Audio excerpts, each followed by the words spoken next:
This is Dr. Jenny Mitchell, and I want to take you on a short tour of week 2 material. So I'm in the front page. I'm going to click on content. Just a reminder that you may be going back to the getting started, the very beginning for resources. For example, you may want to look again at the APA style guide, but I'm going to go ahead and leap over here to week 2. You'll notice with week 2, the general layout is we have a getting started.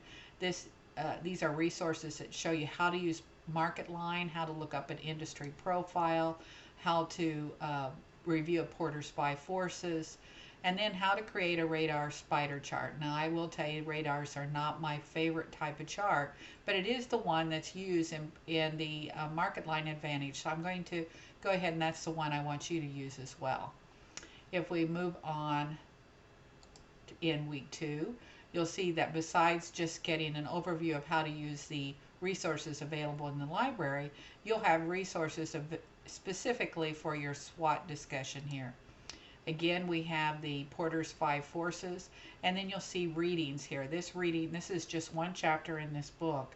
I love this chapter. It's got all kinds of tools that help you analyze performance. They're short-term and long-term. Very good resources. I also wanted you to look at this article because this is an article where they have considered some other factors besides Porter's Five Forces, basically because of the globalization of our economy and the digitalization. You see globalization, deregulation, and level of innovation.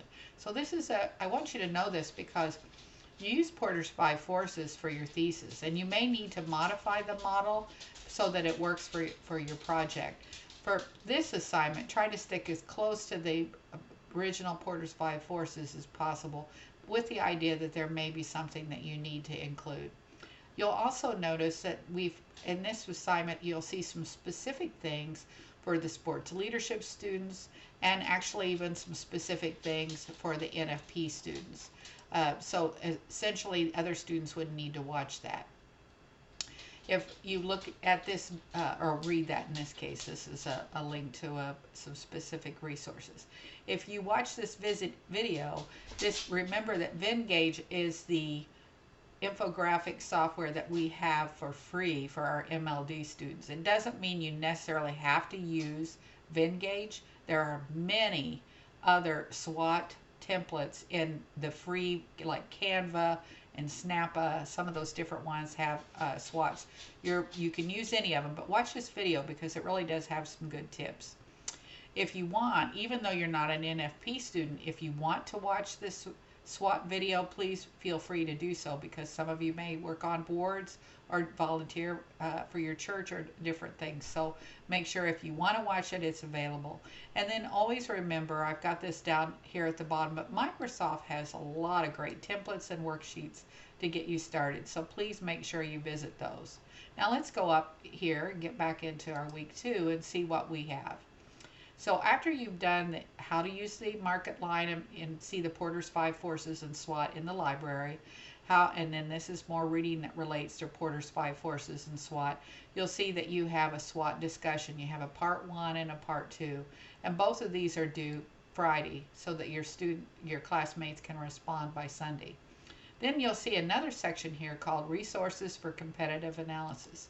Now, I don't know, this may be something that you feel is quite past your skill set, because you're going to be looking at your organization's website.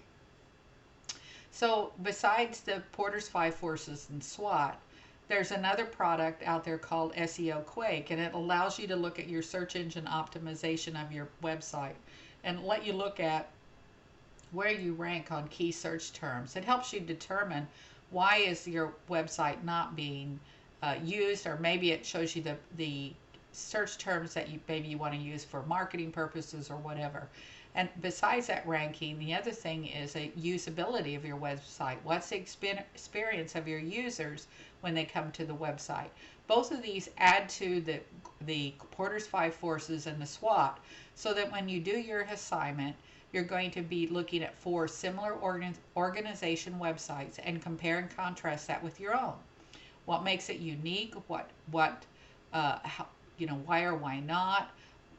and make sure to incorporate Porter's 5 Forces, the SEO Quake, and your user experience. And in this, you're using Screencast-O-Matic to show this, and you want to go the full 15 minutes if you can. You can share the link in your assignment Dropbox, and this assignment is not due until Sunday because no other students are doing any kind of feedback. There's a website comparison checklist. It's just kind of an overview to help you. And I would suggest that for this one, as with all screencasts, you have a PowerPoint so that you can keep it structured, and you also try to work it professional. Think about if you were going to show this to your organization's webmaster, what would you want to say? You want to be tactful, but you also want to, highlight if you have areas of weakness or concerns, especially when you're comparing it to similar organizations. So hopefully this will get you off to a good start, and I look forward to talking to you. Bye-bye.